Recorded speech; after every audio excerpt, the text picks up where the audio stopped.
everyone! Magandang buhay po sa lahat. And so for today's video po, ayan, andito na po ako sa bahay. Kararating lang ng work at dito na naman po ako sa aking second job. So, ayan, dito po naghahanap po ako ng mga ideas kung ano yung magandang packaging sa aking, of course, pang malakas ang mango papaya na sabon. Dahil, next month, ipapadala ko na po ito sa Pilipinas. So, ayan po, maghanda-handa na po kayo dahil paparating na po yung ating pangmalakasang mango papaya. So, here po ay may ipapakita lang ako sa inyo. So, ito po yung packaging. Marami po ito mga ka-friendship. Siguro nasa mga 600 plus boxes. So, ito po yung packaging na gagamitin ko para ilagay po yung mga sabon. So, naghahanap ako ng mga idea dahil gusto ko kasing ibalot siya sa box. And then, naghahanap ako ng idea kung ano yung ilalagay ko dito. And of course, lalagay din natin yung mga ingredients at saka yung made of, USA here. Kasi dito naman talaga ito ginawa. And then, lahat po ng mga ingredients po sa ating mango papaya are made in US. So, ayan po. And, sobrang bango. Para siyang fruit salad. Parang candy na gusto mong kainin. So, ayan po. So, ayan, ilalagay ko po siya dito. So, bigyan ko kayo ng idea dito kung ano yung niya. So, ganun po siya. So, ngayon, tatakpan ko siya. Ayan. Close natin yung box. At naghahanap ako ng idea. Yung simple pero maganda siya So, ayan. White yung kasi mahilig ako sa mga ganitong mga box dahil napaka-neat po siya.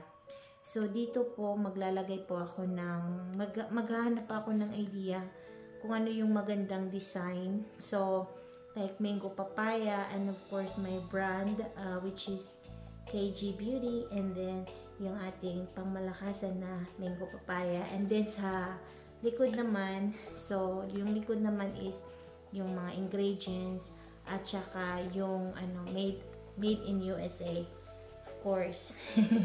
So, ayan po, ito po yung niya. Tapos may window po siya dito.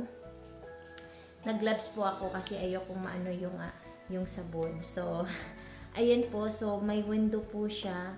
Pero, ang plano ko is, after this one, na mailagay ko yung sabon dito sa loob, ang gagawin ko, irarap ko pa rin siya ng plastic.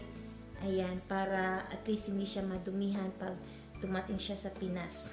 So, ayan po. So, may idea po kayo kung ano yung lagayan ng aking mango papaya na sabon. So, ayan, very excited na po ako mga ka-friendships at excited po akong ipakita po sa inyo kung ano yung design na, ilalagay ko dito sa box. Ayan, pero for sure po maganda. So, ayan, just lang, parang simple pero maganda siya tingnan.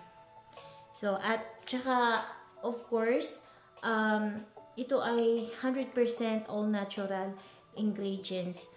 Real mango papaya fruits with 7 active herbal ingredients para makakatulong po sa mga skin ninyo and ayan, sa may mga problema sa balat like yung acne, dark spot, pigmentation, blemishes, mga allergies. Ayan po, yung mango papaya po ay ang sagot sa mga problema nyo sa balat. So, yan po mga ka-friendship. So, at saka hindi lang po mango papaya yung ginagawa kong sabon. Of course, ipopromote ko na lang din po. So, dito may po ako, mango papaya version 2. Napakabango. Po siya, para po siyang fruit salad. Hindi, parang siyang candy mga ka-friendship. sobrang bango talaga, as in. Kasi yung ano ba, yung essential oil na nilagay ko dito ay napakabango. At saka may nilagay din ako dito na orange peel na ano po siya, nakakapagdagdag po siya ng pang-amoy na yung talagang as in na parang sweet. Kaya hindi basta ganun po yung ano ko, yung pang-amoy ko dito sa mango papaya version 2. So ito po siya. And then of course yung aking lavender lemongrass. Napakabango din at napaka-relax pag-aamuyin mo po siya, parang nare-relax ka po mga ka-friendships. Dahil alam niyo naman po, yung lavender talaga ay nakakapag-relax, nakakapag-calm po sa ating katawan, sa ating isip. So, ayan po, ito po yung lavender lemongrass. And then, ito naman yung aking goat milk vanilla oat. At may oat po siya. Ayan po. So, ayan, ito po siya. So, ayan, marami ding may gusto nito mga ka-friendships dahil napaka-moisturize talaga siya sa balat dahil nga may goat milk po siya. And also, I used vanilla and benzoin essential oil. So, napakabango. Parang perfume po siya. So, yun po ang ano kasi na-try ko na po ito, nagamit ko na po siya. Lahat po na aking mga sabon ay na-try ko na talaga ka-friendships. So, dito naman is yung Coco Mint. So, si Coco Mint naman po ay napaka-refreshing po niya sa balat. Maganda po ito sa yung mga mainit na lugar, you know, sa Pinas.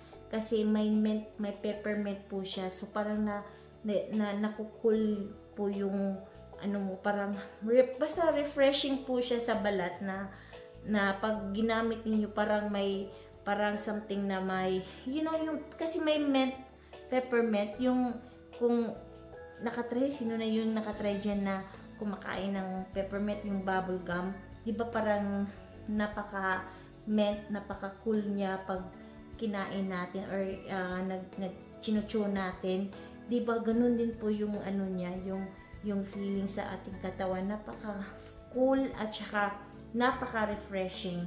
So, Coco Mint. At ito naman po yung ating unscented na Silk Goat Coco Milk. So, Silk Goat Coco Milk dahil ano po siya, combine po siya ng goat milk at saka yung coconut milk. And then, may oat po siya, kung nakikita nyo dito. So, may oat po siya. So, nahahalo. So, maganda ito sa balat at napakaganda po ito sa mga baby. Dahil unscented, wala po siya mga essential oil, mga fragrance oil na nilagay ko. So, maganda po ito sa mga baby kasi ano talaga siya, goat milk at saka coconut milk. So, ayan po. And, ayan, at syempre yung ating pangmalakas, ang mango papaya. Pero nga, ito na po siya. Gaganito po yung gagawin ko kapag nakarating na po ito sa Pilipinas. So, ayan lang po mga ka-friendships. Ako'y magpapaalam na sa inyo lahat dito. And, maraming salamat po sa inyong mga suporta. So, ayan, sa YouTube nyo po ako makikita yung mga vlog ko. Starting today, ayan, lahat ng mga pinupost ko po, ipopost ko po doon sa aking YouTube channel. Sana ay suportahan nyo po ang aking YouTube channel, Luella Mula Temple. Ayan lang po mga ka-friendships at maraming salamat po sa inyong mga suporta at sa parating panonood po ng aking mga videos. Ayan lang po. Hanggang dito na lang. Ako'y magpapalam na. Ingat po kayo lahat dyan sa Pilipinas. And always remember, be kind to one another. God bless and I will see you guys sa ating next video. Paalam!